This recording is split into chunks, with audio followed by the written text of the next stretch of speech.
ओम श्री महालक्ष्मी नमो नमः। श्री महालक्ष्मी मातेच्या कृपेने तुमच्या सर्व इच्छा मनोकामना पूर्ण होत ही महालक्ष्मीच्या चरणी प्रार्थना करून आजच्या आपल्या नवीन व्हिडिओला सुरुवात करूया। चैत्र शुक्ल प्रतिपदा अर्थात गुढीपाडवा हा हिंदू नवीन वर्षाचा प्रारंभ मानला जातो। या दिवशी काही खास पारंपरिक उपाय आणि विधी केल्यामुळे आपल्या घरामध्ये सुख समृद्धी तसेच आपले आरोग्यही चांगले राहते असे मानले जाते। गुढीपाडव्याला करण्यासारखे काही अचूक ज्योतिष उपाय आपण आजच्या या व्हिडिओमध्ये पाहणार आहोत। तर हे उपाय तुम्हाला दैनंदिन जीवनातील समस्या, पैशांची अडचण, व्यवसाय, नोकरी, आजारपण, शिक्षण इत्यादी सर्वच अडचणींवर कामात पडतील। तेव्हा हा व्हिडिओ कुठेही स्किप न करता शेवटपर्यंत नक्की पहा आणि कमेंटमध्ये श्री महालक्ष्मी माता अवश्य लिहा। तर यावर्षी 19 मार्च 2026 गुरुवार या दिवशी गुढीपाडवा आलेला आहे। तर या दिवशी सकाळी सूर्योदयाच्या वेळेस गुढी उभारायची आहे। गुढी उभारल्यामुळे काय होतं, आपल्या घरामध्ये सकारात्मक ऊर्जा येते। गुढी उभारताना ती आपण मुख्य दरवाजाच्या बाहेर किंवा खिडकीपाशी देखील उभारू शकतो। पूर्व, उत्तर किंवा ईशान्य दिशेला आपली गुढी असावी। गुढीवर रेशमी वस्त्र म्हणजे साडीसारखं कापड किंवा तुम्ही नवीन कोरी साडी घेतली तरीही चालेल। आंब्याची डहाळी, साखरेची माळ, कडुनिंबाची पानं आणि हळदी कुंकू लावून आपल्याला गुढी सजवून घ्यायची असते। या दिवशी गुढीला गंध, फुलं, फळं नैवेद्य अर्पण करून श्रीराम, भगवान विष्णू आणि कुलदेवीची पूजा आपल्याला या निमित्ताने करायची असते। आपल्या घरामध्ये असणाऱ्या टाकांची पूजा या दिवशी अवश्य करावी आणि कुलदेवतेच्या टाकांवर किंवा मूर्तीवर कुंकुमार्चन अवश्य करावे। ओम श्री रामायणाय नमः किंवा ओम श्री वैष्णवे नमः, ओम श्री कुलदेवताभ्यो नमः या मंत्राचा जप केल्यामुळे आपल्याला वर्षभर सौख्य लाभतं। नवीन वर्षाचा हा पहिलाच दिवस असल्यामुळे घरामध्ये साचलेली नकारात्मकता कायमस्वरूपी बाहेर घालवण्यासाठी आपण सगळ्यांनी सकाळी लवकर उठावं आणि घराचीच तसेच घराबाहेर जो काही परिसर असतो तो स्वच्छ करून घ्यावा। जेवढी स्वच्छता आपल्याला या दिवशी सकाळी सकाळी करता येईल तेवढं आपल्यासाठी चांगलं राहील आणि घरातले सगळे सदस्य यामुळे गुण्यागोविंदाने आपल्या घरामध्ये राहतील। मुख्य दारावर रांगोळी काढून हळदी कुंकू गंध आपल्याला या दिवशी शिंपडायचं आहे। गुढीपाडव्याच्या दिवशी तूप, गूळ आणि कडुनिंबाची पानं खाणं अतिशय गुणकारी मानलं जातं। यामुळे काय होतं तर आपलं आरोग्य वर्षभर चांगलं राहतं आणि आजार देखील दूर राहतात। हे मिश्रण बुद्धी तीव्र करणारं आणि रोगप्रतिकारक शक्ती वाढवणारं मानलं जातं। तर आता आपण आर्थिक वृद्धीसाठी काही उपाय पाहणार आहोत। नवीन हिशोब आणि वही खातं तुम्ही गुढीपाडव्याला सुरू केलं तर तुमच्या व्यवसायामध्ये नक्कीच वाढ होते।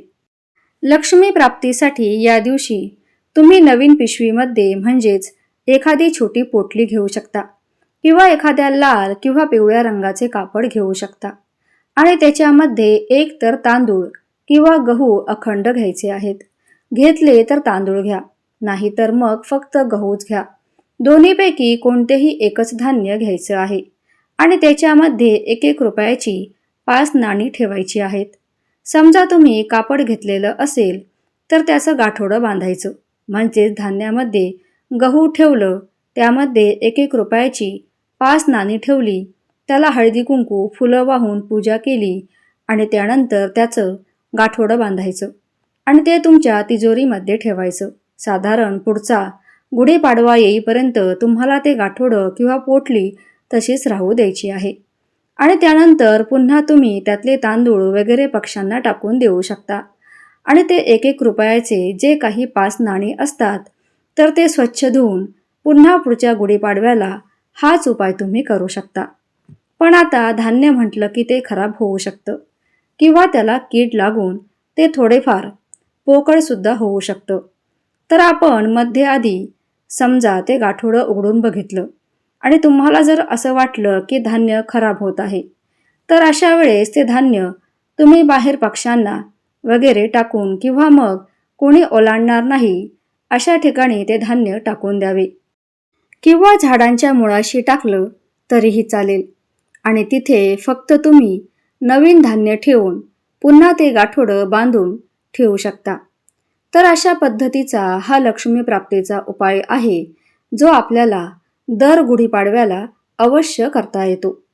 आता यानंतरचा जो काही उपाय आहे तो आहे ग्रहदोष निवारणासाठी. गुढीपाडव्याच्या दिवशी हनुमान चालिसा, विष्णू सहस्रनाम किंवा राम रक्षा स्तोत्र पठण केल्यामुळे ग्रहदोष कमी होतात. या दिवशी तुम्ही दुर्गा सप्तशतीमधला एखादा अध्याय वाचला तरीही चालेल. सूर्याला अर्घ्य द्यावे म्हणजेच काय तर एक तांब्याचा तांब्या पाणी घेऊन त्यामध्ये गूळ, तांदूळ, लाल फुलं, हळदी कुंकू इत्यादी वस्तू टाकून तुम्ही सूर्यदेवाकडे पाहत पाहत किंवा सूर्याच्या किरणांकडे पाहायचं, पडणाऱ्या पाण्याकडे पाहायचं आणि ओम गृहिणी सूर्याय नमः असा मंत्र स्त्रियांनी म्हणायचा. आणि पुरुष मंडळी किंवा मुलांपैकी कुणी अर्घ्य देणारा असेल तर ओम सूर्याय नमः असं म्हणत सूर्यदेवांना अर्घ्य द्यायचं. त्यामुळे काय होतं, आपलं वर्षभर आरोग्य चांगलं राहतं आणि आपल्याला प्रत्येक कामात यश मिळत जातं. ज्यांना आत्मविश्वासाची कमी आहे त्यांनी सुद्धा या दिवशी सूर्य उपासना किंवा सूर्याला अर्घ्य देण्याचं काम अवश्य करावं. आता धार्मिक आणि मानसिक शांतीसाठी काही उपाय आपण पाहूयात. या दिवशी एखाद्या गरीब व्यक्तीला अन्न, कपडे किंवा गूळ आणि काही धान्य दान करावं. तुम्ही हरभऱ्याची डाळ आणि गूळ या वस्तू दान केल्या तरीही चालेल किंवा त्यापासून बनवलेले जे काही पदार्थ असतात ते दान केले तरीही चालेल. तुमच्या इच्छेनुसार तुम्ही दान करू शकता. गुढीपाडव्याच्या संध्याकाळी घरामध्ये गूळ आणि तुपाचा दिवा लावल्यामुळे घरामध्ये सकारात्मकता वाढते. तर गूळ आणि तुपाचा दिवा तुम्हाला 2 पद्धतीने बनवता येईल. तर त्याची पहिली पद्धत म्हणजे एक तर तुम्ही गव्हाची कणिक मळताना त्या कणकेमध्ये थोडासा गूळ टाकू शकता. कणकेमध्ये मीठ नाही टाकायचं, फक्त गूळच टाकायचा आणि त्यापासून एक दिवा तयार करून घ्यायचा. तर गव्हाच्या पिठापासून तो दिवा तयार झाला की त्याच्यामध्ये थोडंसं तूप टाकायचं. शक्यतोवर गाईचं तूप टाका आणि गाईच्या तुपाऐवजी तुमच्याकडे जर दुसरं तूप असेल तर त्याच्यामध्ये मग तुम्हाला थोडीशी हळद देखील मिक्स करता येईल. या दिव्यामध्ये एक तर तुम्ही दुहेरी वात लावू शकता किंवा फुलवात देखील लावू शकता आणि असा दिवा तुम्हाला तुमच्या मुख्य दाराच्या उंबराच्या बाहेर एका कोपऱ्यामध्ये ठेवायचा आहे. दिशा फक्त दक्षिण दिशा ठेवायची नाही. वातीची दिशा फुलवात असेल तर ती वरतीच असते, त्यामुळे तिथे काही दिशेचा प्रश्नच येत नाही. पण समजा तुम्ही दुहेरी वात लावली तर मग त्या दिव्याच्या वातीची दिशा दक्षिण दिशा न करता आपल्याला इतर कोणतीही दिशा आपण ठेवली तरीही चालेल. आता बघा, ज्यांना कणकेचा दिवा बनवायचा नाहीये तर त्यांनी पणतीचा दिवा लावला तरीही चालेल. तर गुढीपाडव्याच्या दिवशी काही खास उपाय केल्यामुळे संपूर्ण वर्षभर आरोग्य, सुख, समृद्धी आणि सकारात्मक ऊर्जा मिळते.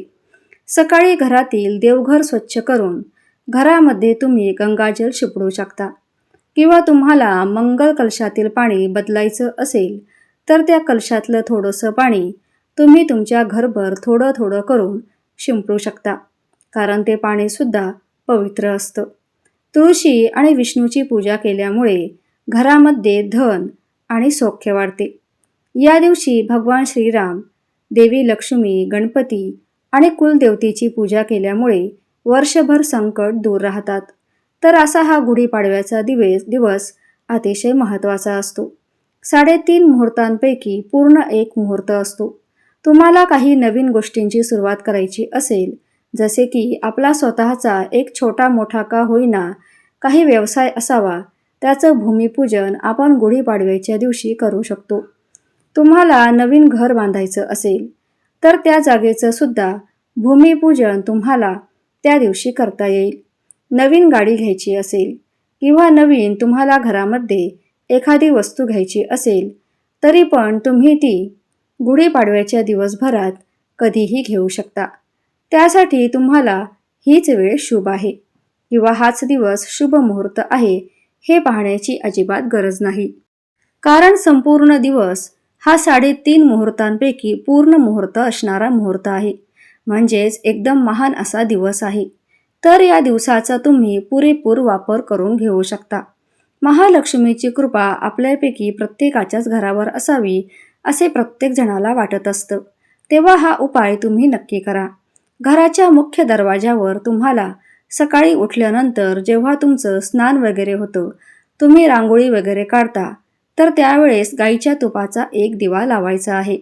श्रीसूक्त आणि लक्ष्मी श्रुक्त या दिवशी पठण केल्यामुळे देखील आर्थिक वृद्धी होते. किंवा तुम्ही महालक्ष्मी अष्टक जे आहे ते सुद्धा म्हणू शकता. नवीन वर्षामध्ये धनप्राप्तीसाठी गुढीपाडव्याला पहिल्यांदा 11 किंवा 21 नाण्याचे लक्ष्मीपूजन करून ते आपण तिजोरीमध्ये ठेवू शकतो.